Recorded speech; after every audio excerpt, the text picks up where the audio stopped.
Bahaya limbah B3.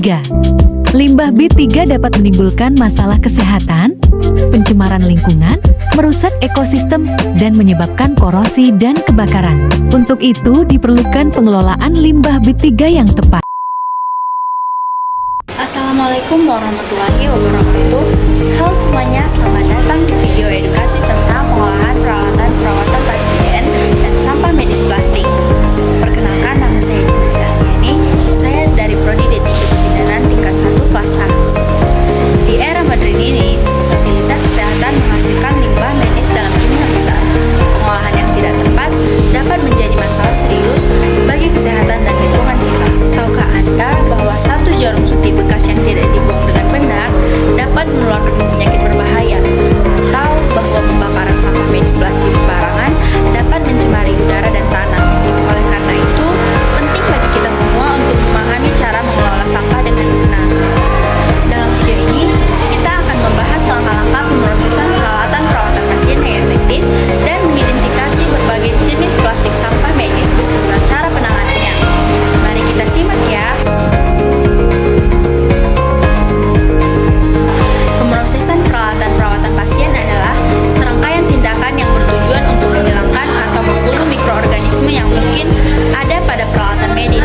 Proses ini meliputi pembersihan, desinfeksi, dan sterilisasi.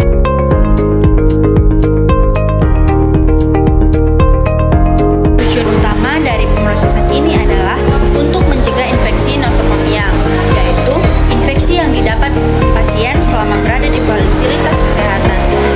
Tingkat risiko infeksi berbeda-beda, tergantung pada jenis peralatan yang digunakan.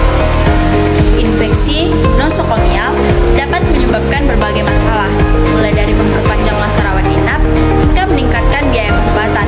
Oleh karena itu, pemrosesan peralatan yang tepat sangat penting untuk keselamatan pasien dan efisiensi rumah sakit. Langkah-langkah pemrosesan perawatan pasien. Yang pertama yaitu pembersihan. Gunakan sabun dan air mengalir untuk menghilangkan kotoran bahan organik dari permukaan peralatan. Pastikan semua bagian peralatan terjangkau dan dibersihkan dengan seksama. Keringkan peralatan dengan kain bersih atau handuk sekali pakai. Setelah proses pembersihan, lakukan disinfeksi. Gunakan disinfektan yang sesuai dengan jenis peralatan dan petunjuk penggunaan. Contohnya, termometer dapat disinfeksi dengan alkohol 70%. Rendam atau usap permukaan peralatan dan disinfektan. Lalu berikan selama waktu yang ditentukan. Untuk peralatan kritis, sterilisasi adalah langkah yang paling penting. Sterilisasi dapat dilakukan dengan berbagai metode, seperti autoklaf, sterilisasi kimia, atau radiasi. Autoklaf menggunakan uap bertekanan tinggi untuk membunuh semua mikroorganisme, termasuk spora. Pastikan peralatan dikemas dengan benar dan ikuti petunjuknya juga. Selalu gunakan alat pelindung diri atau APD seperti sarung tangan, masker, dan apron saat melakukan pemrosesan peralatan untuk melindungi diri Anda dari paparan mikroorganisme dan bahan kimia berbahaya. Nah, selanjutnya ada jenis-jenis plastik sampah medis. Sampah medis harus dipilah berdasarkan jenisnya untuk memudahkan pengolahan dan mengurangi risiko. Kantong sampah medis memiliki warna yang berbeda-beda untuk menandakan jenis sampah yang ada di dalamnya. Kantong kuning digunakan untuk sampah infeksius seperti bahan bekas, kapas bekas, jarum suntik, dan peralatan yang terkontaminasi darah atau cairan tubuh. Kantong merah digunakan untuk sampah radioaktif. Kantong ungu digunakan untuk sampah sitotoksik, yaitu obat-obatan, kemoterapi, dan bahan kimia berbahaya lainnya.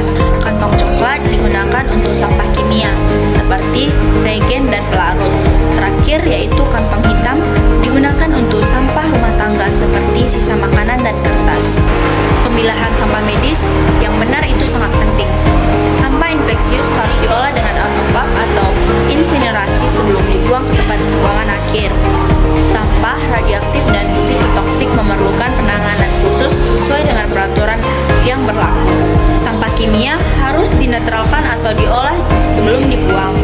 Dengan memilah sampah dengan benar, kita dapat melindungi diri kita sendiri, orang lain, dan lingkungan diri dari bahaya. Dengan pengelolaan peralatan pasien dan sampah medis medis yang tepat, kita dapat menciptakan lingkungan yang lebih sehat dan aman bagi kita semua.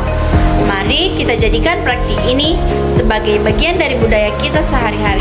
Terima kasih telah menyaksikan video ini. Semoga informasi yang saya sampaikan bermanfaat untuk kita semua. Sampai jumpa di video berikutnya.